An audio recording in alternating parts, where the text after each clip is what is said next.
Good morning, ETF fans. This is Alex Shepard, and today it is the 29th of August, 2024. I'm bringing you today's brief daily video insight. And today I wanted to just look at the prevalence of active strategies within the ETF market. A number of clients lately have been asking about the breakdown between active and passive strategies within the equity ETF space as well as the fixed income ETF space. So I thought we'd take today's video and show you with just a few clicks of the button how you can get that done in our system. So what you're looking at right now is the ETF Action homepage. And what we're going to do is navigate away from our dashboards, and we're going to create a custom dashboard in the Navigator tool on the left side here. So Databases, Navigator, and what this is about to load is it's going to show us the entire US listed ETF space. You can see it's broken down by asset class right now. So there's 1,898 equity ETFs, 695 fixed income ETFs. If I want to look at that in chart form, I'll drop this down here. You can see from a market share perspective, equities hold just shy of 77% of assets, followed by fixed income with 17.9. You can see the growth over the last 7, 8 years, 10 years here. Equities continue to maintain the lion's share of assets. But what we can do is break this down into what it looks like for active and passive strategies. So we're going to bring this back up, and what we're going to pull into our table here is, in our classification system, we have discipline is what distincts between active and passive strategies. So if I drag this up here, let's just start at the top level. So out of the 3,500 plus ETFs out there, you can see that 2,084 of them are passive strategies and 1,560 are active strategies. From an asset perspective, obviously the flows and the AUM dominate in the passive space, nearly $9 trillion, whereas the active space, we're at 745 billion. If we wanted to look at that from an asset class perspective, let's just pull this discipline down one level. And now looking at the equity space, so just shy of 1,900 ETFs, 1,345 of them are passive, 553 are active.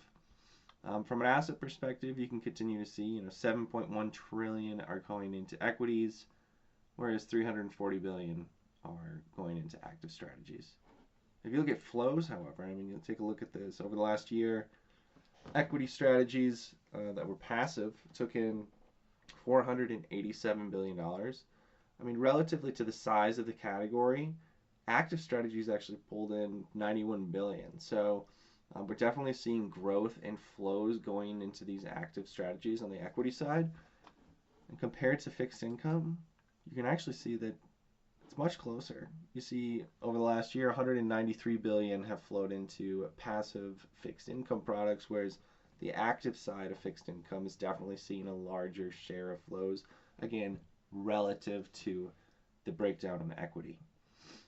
Current space for fixed income, just shy of 1.5 trillion, $237 billion in active strategies. Let's drag this down one more time. So what we're going to do is take the discipline, and we're going to go down to the composite level. Looking at the composite level at equities, you can see that we've got size and style ETFs, size and style ex-US. I just want to look at size and style first. This is the large area of where assets are.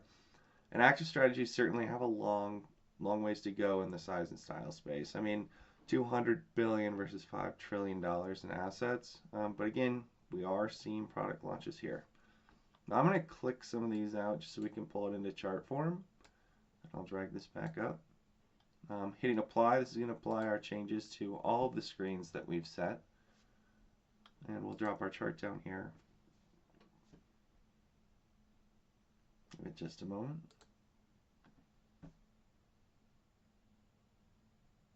And what it's doing is it's showing us over the last several years the breakdown of active and passive. And when you take a look at this, you look at this and you see 92% of assets going into the passive area, whereas only 7.7% in active.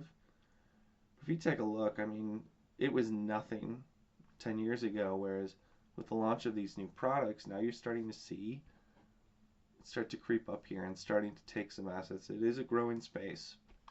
Again, you look at flows. Let's take a look at flows over the last 10 years. It starts creeping in here, but I mean, if you look at the net flows, you can certainly see that gray bar, which represents active strategies. It's starting to grow. So curious to see what we see going forward in terms of the growth of the active ETF space. I would not be surprised to continue to see launches in this space. So if you have any questions, reach out to team@ETF Action. You can always create a free account at www.etfaction.com. And with that brief video, I hope everyone has a great rest of the day. Take care.